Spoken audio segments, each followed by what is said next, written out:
直接就打开了。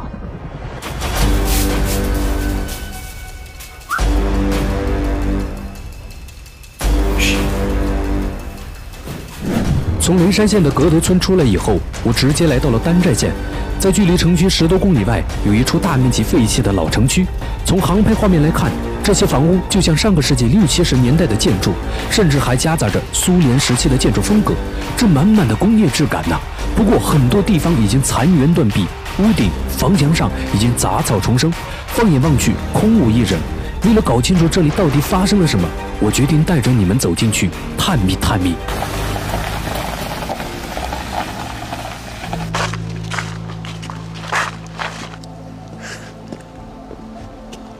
我想进这个房子里面去，荒废了这么久，这里没有人呐。我进去瞧一瞧。刚走进这里，一阵寒风吹过，顿时感觉脊背发凉。或许是天气本身太冷的缘故吧。每次看到这样的地方，它越是破败不堪，我就越发好奇，有一种莫名的引力将我慢慢的吸入。走，进。谁干的这事儿？上面画的骷髅头。我去，肯定有很多人到这里来玩。看到墙上红色的涂鸦，心里面不禁瘆得慌。不过这些都是后来人为的痕迹，估计是某些熊孩子为了证明自己到此一游。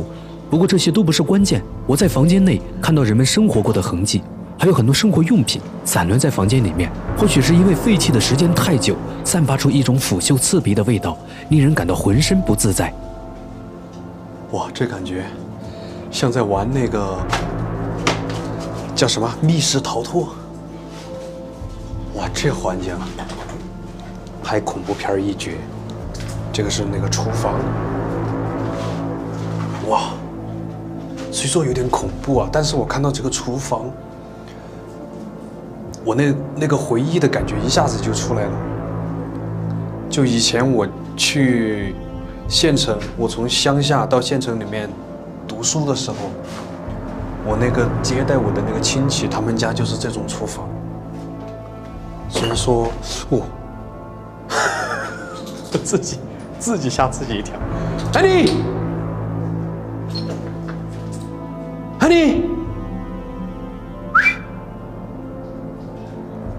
回来 ，Honey，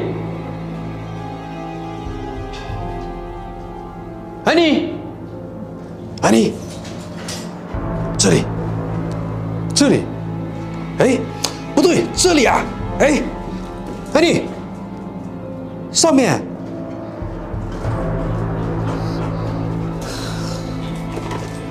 你什么表情，什么眼神？我在上面你都听不到。嘘，这上边还有钥匙，看一下。我开一下门，哎，直接就打开了。我以为这个钥匙有用呢。这个进屋来，咱们看一看啊。这儿有卫生间，有厨房，这儿有个卧室，这儿应该是客厅，这儿还有一个卧室，这是3室1厅1卫1厨啊，这个配置放在那个年代啊，应该是很豪华的配置了。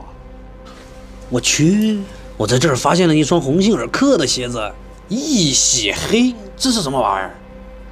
看起来有些年头了，应该是他们那个时候用的东西。这儿还有一双这种老式的这种高跟鞋，这儿还有一个老小汽车，这个造型是那个甲壳虫的造型，看到没？一个铁盆呢，这种老式的铁盆。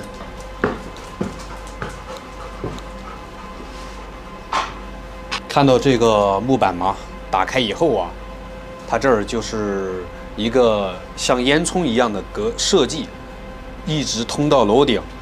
每家每户都可以通过这个洞啊，把这个灰、把那些垃圾从这儿倒下来，这个只是以前的老房子才有这样的设计哦，是吧？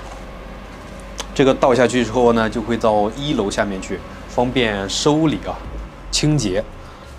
我现在逛了一圈，我下来发现没有什么值钱的玩意儿在这里面，也没有发现古董。我打算再逛一逛。这个墙上面都爬满了这个藤蔓，我不让狗子过来啊，因为这上面太多那个草籽了。哇，这感觉绝了！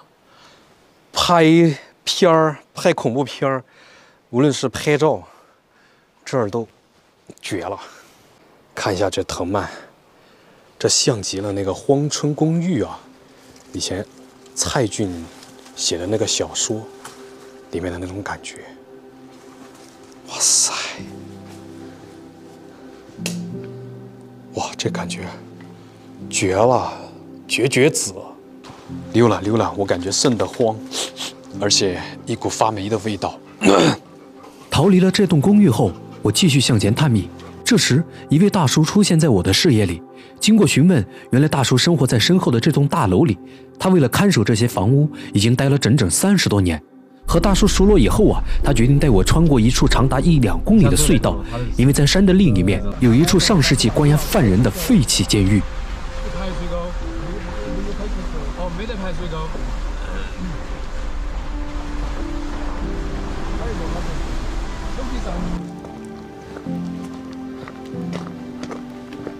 咱们就是我们大前方。哦，还有武器啊，武器。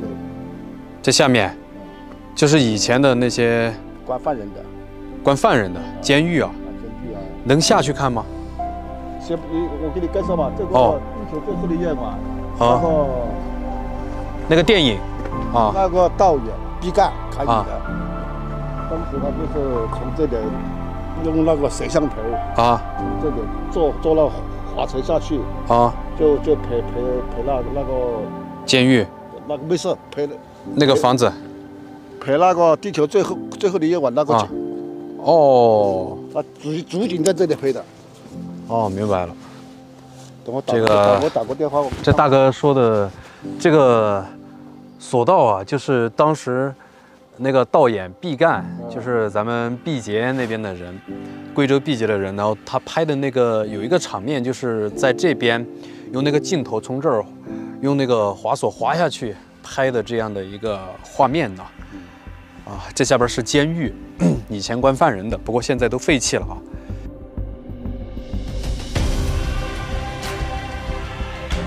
通过大叔的介绍得知，原来这里曾是丹寨的汞矿场，始建于上世纪40年代，曾是中国规模最大的汞矿。整个工业片区分为矿区和生活区，最繁盛的时候，将近2万人在这里生活和工作。学校、礼堂、医院、篮球场、旅馆、电影放映室应有尽有。因为太过于繁华，甚至比县城都还要热闹，以至于当时的人们都不到县城赶集，而是到这个距离县城10多公里外的汞矿场。由此可见，当时的人们对这里的重视程度之高。这里一度还传出这样一个说法：周边的年轻小伙儿都梦想做个矿工，因为城里的姑娘都想嫁到汞矿去。看到大叔生动的描述，回忆他的过去，我也能想象到他年轻气盛时也曾有过这样的梦想。只可惜好景不长，90年代因为资源枯竭而停运，人们也逐步从这里搬离，只留下大叔看守汞矿，直至今日。由于天色不早了，所以呢，我就不打算下那个监狱里面去看了啊。那地方还是尽量不要走进去。我现在先返回去弄饭吃。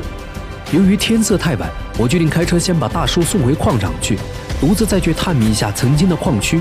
在接下来的探秘中，我发现了来自于30年前的记录档案，都是关于矿场的故事。